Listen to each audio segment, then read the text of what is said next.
এখন খবরের শিরোনামে নাম অনুব্রত মণ্ডল, কিন্তু অনুব্রত মণ্ডলকে দল সাপোর্ট না করে, অর্থাৎ তৃণমূল কংগ্রেস যাকে বাংলার বাঘ বলতো, যাকে বলা হতো যে আঁকলে রাখবো, এখন উল্টো কথা বলছে দল। এই মুহূর্তে আমাদের সঙ্গে রয়েছেন রাজনৈতিক বিশ্লেষক এবং অধ্যাপক ঝন্টু বড়াইক স্যার।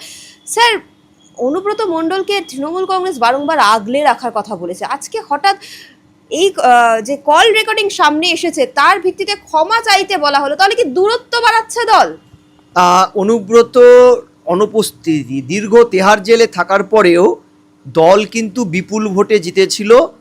কাজল শেখদের মতন গোষ্ঠী তারাও ভোট লুট করে জিতেছে, কিন্তু অনুব্রত মতন প্রকাশ্যে উন্নয়নকে রাস্তায় দাঁড় করিয়ে দিয়ে বিরোধীদের নমিনেশন বাতিল করে, সাগর মণ্ডলদের মতন একাধিক বিরোধীকে পায়ে দমড়ে মুচড়ে মেরে খুন করে ভোট করায়নি। তারা অন্যভাবে ভোট লুটটা করেছিল এবং মমতা ব্যানার্জি হাতে গরম কিছু ফল পেয়েছিল। তাতে মমতা ব্যানার্জির স্পষ্ট হয়ে গেছিল যে অনুব্রতর উপরে ডিপেন্ডেন্সির জায়গাটা আমার নেই। আরেকটা কারণে অনুব্রতর উপরে দূরত্ব বাড়ানো কিংবা দলের ডিপেন্ডেন্সি কিংবা মমতা ব্যানার্জির স্নেহধন্যর যে লিস্টটা তার থেকে নাম বাতিল হওয়ার কারণ হচ্ছে, দেখুন যারাই জেল থেকে বাড়ি ফিরে এসেছে ইডি সিবিআইয়ের কাস্টাডির থেকে, এক্সেপ্ট কুণাল ঘোষ, কারোর সাথে কিন্তু দল আর সেই আগের রিলেশনটা রাখেনি। কেন রাখিনি? তাপস পাল চন্দননগরের মাল বলতেন নিজেকে, দূরত্ব বজিয়েছিল। ইভেন তিনি তো কাস্টাডিয়ান ডেথই এক প্রকার বলা যায়। দ্বিতীয় হচ্ছে অনুব্রত, দিদি ভাইয়ের ভয়। অনুব্রত কি তার দলের 75-25 ভাগের বিভিন্ন সূত্রগুলো ইডি সিবিআইয়ের কাছে দিয়ে আসেনি তো, কিংবা ইডি সিবিআইয়ের কাছে এই মর্মে দস্তখত দিয়ে আসেনি তো যে বাইরে বেরিয়ে এসে তৃণমূল দলের থেকে তৃণমূলের ক্ষতি করবে? এই ভয়ের থেকে আজকে কিন্তু এই দূরত্ব বজানোর একটা বড় কারণ। দ্বিতীয় হচ্ছে অনুব্রত প্রয়োজনীয়তা সত্যিকারে আর আক্ষরিক অর্থে নেই, কারণ দ্বিতীয় অনুব্রত বেরিয়ে গেছে, উত্তরের আরেক অনুব্রত পাওয়া গেছে উদয়ন গুহ। এদিকে আরেক অনুব্রত ছিলেন, তিনি আপাতত সাসপেনশনে, ভোটের আগে তাকেও আনবেন। আমি বলতে চাই অখিল গিরির কথা।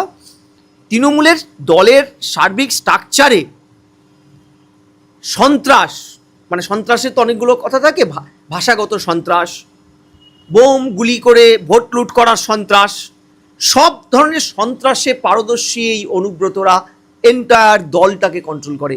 তাই দেখুন, আপনি যদি অডিওটাকে ভালো করে শোনেন, মেয়ে হিসেবে হয়তো সব কিছু শুনতে পারবেন না। কোনো চ্যানেল পুরো অডিওটাকে চালাতে পারেনি, মাঝখানে ব্লিঙ্ক করে দিতে হয়েছে। বিকজ এত ঘৃণ কথাবার্তা স্বাধীনতার পরে কোনো নেতা, কোনো রাজনৈতিক কর্মী কোনোদিনও প্রকাশ্যে কেন অপ্রকাশ্যেও এইভাবে টেলিফোন মারফত কাউকে দিয়েছে বলে আমার জানা নেই। দ্বিতীয়, আমার বিশ্বাস অনুব্রত মণ্ডল এই ধরনের কথা বা ইচ্ছাতে ভয়ানক কথা পুলিশদের উদ্দেশ্যে আগেও বলতো। আপনার বোধহয় খেয়াল আছে, পুলিশকে বোম মেরে উড়িয়ে দেবে বলেছিল। পুলিশের উচ্চতর কর্তাকে সামনে সময় বেঁধে দিয়েছিল মিডিয়ার সামনে, বিরোধীদেরকে জেলে ঢোকাতে হবে, গাঁজা কেস দিতে হবে, মনে আছে? এগুলো অনুব্রত করেছে।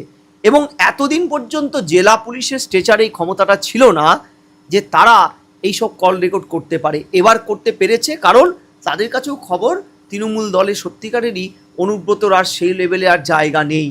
ফলে এই একটা মুহূর্ত। তারপরেও অনুব্রত জায়গা না থাকার পরেও অনুব্রত আজও হাজিরা দেয়নি।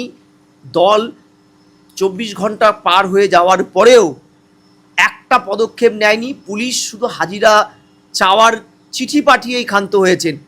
আপনি সাধারণ মানুষ বা বিরোধীরা যদি এই ধরনের ঘৃণ কাজ করতো, এতক্ষণে লকারে চলে যেতেন তিনি।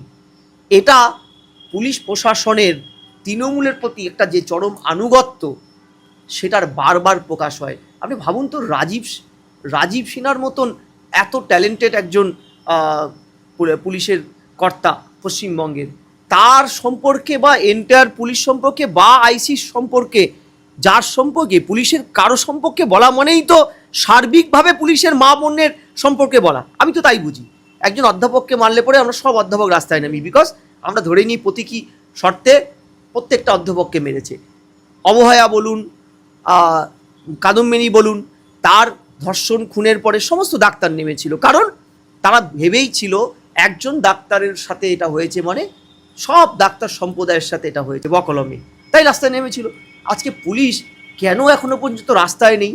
কেন পুলিশ বাহিনীর তরফ থেকে রাজ্য সরকারের বিরুদ্ধে এখনো ক্ষোভ প্রকাশ করে কোনো চিঠি পুলিশের অর্গানাইজেশনগুলোর থেকে করা হয়নি?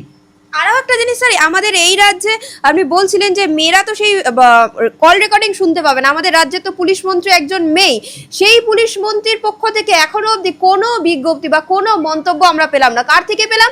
অল ইন্ডিয়া তৃণমূল কংগ্রেসের পক্ষ থেকে, একটা দলের পক্ষ থেকে বিজ্ঞপ্তি পেলাম না। প্রথম কথা হচ্ছে দলের মতন করে তার শৃঙ্খলার দিকটা দেখে নিয়ে একটা শোকজ করেছে, কিন্তু আমার প্রশ্ন হচ্ছে দলের চাইতেও বড় তো প্রশাসন। একদম। দল তো যখনই সরকারে আসে, দল বা পার্টি হচ্ছে পার্টি ফর পার্টস, কিছু লোকের, একটা পার্টি কিছু লোকের, কিন্তু ওই পার্টিটাই যখন সংখ্যাগরিষ্ঠের ভিত্তিতে সরকারে আসে, গভর্নমেন্ট ফরমেশন করে, তখন গভর্নমেন্টটা হয়ে যায় কি নিরপেক্ষ সবার জন্য। ফলে প্রশাসন, দল চিঠি করেছে, দল শোকজ করেছে, দলীয় বিষয়, দলীয় শৃঙ্খলার বিষয়, কিন্তু প্রশাসনের চোখে এই ঘটনাটা তো একটা সাংঘাতিক ক্রাইম। তাহলে প্রশাসন এখনো চুপচাপ বসে আছে কেন? পুলিশ কি শুধু তার একটা চিঠি মারফত আজকে আসেনি, ইমিডিয়েট ওয়ারেন্ট ইস্যু করা, ইমিডিয়েট ওয়ারেন্ট ইস্যু করে তাকে জেলে ঢোকানো? Why second chance? আপনি কেন তার প্রতি সব কর্নার থেকে সেকেন্ড চান্স দিচ্ছেন? কারণ আপনি ভালো করেই জানেন এই সেকেন্ড চান্সটা দেওয়ার কারণ তৃণমূলের এটা একটা পলিসির পার্ট। তৃণমূল সরকারের আসীন হওয়ার পরে তৃণমূল প্রশাসনকে যেভাবে দলীয়করণ করেছে, তাতে পুলিশ কার্যত রুলিং পার্ট হিসাবে কাজ করে। এটা তো নতুন কিছু নয়। রুলিং পার্ট, একজন ইউটিউবার, একজন চ্যানেলের সঞ্চালক সঞ্চালিকার বিরুদ্ধে পুলিশ বুড়ি বুড়ি মামলা দেবে, মানহানির মামলা দেবে, বিভিন্নভাবে কালীঘাটে ডেকে হেনস্থা করবে। আপনি একবার শিডিউল টাইমে না যান, অভয়ার ধর্ষণ খুনের পরে নাগরিক সমাজের 300 জনের উপরে নাগরিক সমাজের মোবাইল সার্চ করা হয়েছে, তাদের ডাকা হয়েছে, হ্যাঁ ডাকা হয়েছে। পুলিশের এইটা যদি একটা মুখ হয়ে থাকে, তাহলে অনুব্রতদের বিরুদ্ধে পুলিশের এই মুখটা কেন এই রকম মুখ চোরা? এই প্রশ্নটা রইল যে আজকে তো কোনো মাস্টারমশাইকে মারেনি অনুব্রত, কোনো সাগর মণ্ডলকে মারেনি, কোনো বিজেপির দূত কুমার মণ্ডলকে মারেনি। আজকে কিন্তু অনুব্রত মেরেছে স্বয়ং পুলিশকে। এতদিন পুলিশকে বোম মারবো বলেছিল, আজকে সাংঘাতিক বোমাস্ত্র ফেলে দিয়েছে। এটা তো অ্যাটম বোমের চেয়ে তো ভয়ানক, যে তার পুলিশের মা বোনকে তুলে নিয়ে কথাবার্তা আমরা হিন্দি ফিল্মে দেখতাম। পুলিশের মা বোন বউকে কিডন্যাপ করে নেওয়া, তারপরে বিভিন্ন শর্তে পুলিশকে চাপে রেখে কাজ বের করা। আজকে তো রিয়ালিটি এটা। তারপরেও প্রশাসন ঘুমোচ্ছে, একটা পদক্ষেপ নেয়নি। আপনি ভাবুন প্রশাসনের কোন স্তরে কতটা মেরুদণ্ড বিক্রি করে দিতে পারলে পুলিশ এখনও এই রকমভাবে চুপ থাকতে হয় বা করছে, সেটা ভাবলে আমাদের অবাক লাগে। আমি আপনাকে দৃঢ়ভাবে বলছি, পুলিশের এই মুহূর্তে যদি ইনঅ্যাক্টিভ হয়ে বসে থাকার সম্ভব হয়, বা পুলিশ প্রশাসন যদি ইনঅ্যাক্টিভ থাকে অনুব্রতদের মতন এই ধরনের ফ্রিঞ্জ এলিমেন্টদের বিরুদ্ধে, তাহলে আমি বলছি এরপরে কিন্তু আক্ষরিক অর্থে আজকে অনুব্রত বলে পার পাবে, কালকে শুভব্রত বলবে, কালকে হনুব্রত বলবে, উদয়ন বলবে। এরা বোম মারা অবধি সীমিত থাকবে না, এইবার সত্যিকারের মা বোনদেরকে তুলে নিয়ে চলে আসবে। পুলিশকে অ্যাক্টিভ হতে হবে, নিরপেক্ষ হতে হবে, প্রয়োজনে বিদ্রোহ করতে হবে।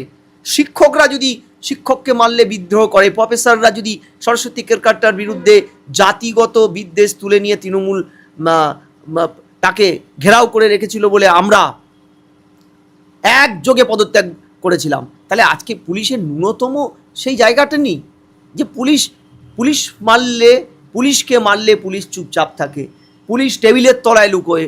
পুলিশের দ্বারা পুলিশকে শাসক দলের নেতারা 11 সালে ক্ষমতায় আসার পর থেকে মুখ্যমন্ত্রীর থেকে শুরু হয়েছে আজ অবধি অনুব্রত, কত আক্রমণ হয়েছে পুলিশের উপরে বলুন তো। গত সপ্তাহে মুর্শিদাবাদে ধরে পেটানো হলো পুলিশকে, আমরা প্রকাশ্যে দেখলাম। আজ অবধি এফআইআর হয়েছে কারোর বিরুদ্ধে? হয়নি। এটাই এই রাজ্যের সার্বিক চিত্র। কারণ পুলিশ এখানে ক্রিয়নক পুতুল, পুলিশ এখানে অমেরুদণ্ডী প্রাণীর ভূমিকা নেয়, পুলিশ এখানে রুলিং এজেন্ট হিসাবে কাজ করে। পুলিশ শিক্ষকদের মারতে পারে কলম নামক অস্ত্র নিয়ে মিছিল বা মিটিং করলে। মিটিংয়ের আগে অর্ধনগ্ন অবস্থায় তাদের তুলে নিয়ে আসতে পারে পুরো নগ্ন একটি সরকারের পুলিশ, পুরো নগ্ন। অথচ পুলিশের কর্তার মা বোন তুলে গালাগালি করলে পুলিশ একটা কাগজ চিঠি দিয়েই তার দায়টাকে সে সেরে ফেলে, তার বাইরে সে কিছু করতে পারে না। এতেই পরিষ্কার যে আমাদের রাজ্যের পুলিশ প্রশাসন কোন স্তরে নেমে গেছে। সাধু সাবধান, আমরা এখানে বারবার বলেছি, পুলিশ প্রশাসন যদি আক্রান্ত হয় সমাজ ভেঙে পড়বে, আইন শৃঙ্খলা পুরোপুরি কিন্তু রসাতলে চলে যাবে। একেই তো এখানে শাসক তৃণমূলের আইন চলে, ফলে তারপরেও যদি এইরকম পরিস্থিতি হয়, পুলিশ এত কিছু শাসক দলের নেতাদের জন্য করার পরে, ভোট লুট করার থেকে শুরু করে বিরোধীদের নমিনেশন উইথড্র করতে পুলিশ যে সক্রিয়তা গ্রহণ করে, তারপরেও যদি পুলিশের মা বোনকে নিয়ে টানাটানি করে শাসক দলের নেতারা, তাহলে ভাবুন পুলিশ কোন স্তরে নেমে গেছে, কোন জায়গায় তারা পরগাছা হয়ে গেছে। এটাই একটা প্রশ্ন। আইন ব্যবস্থা গ্রেভিয়ার্ডে পরিণত হয়েছে, শ্মশানে। এই শ্মশানে আজকে যে কটা বিবেকবান পুলিশও আছে, তারাও যদি রুখে না দাঁড়ায়, আমি বলছি তো এই জায়গায় এরপর পুলিশকে ধরে ধরে মারবে শুধু নয়, পুলিশের অবস্থা হবে বিরোধীদের চাইতেও খারাপ। সাবধান।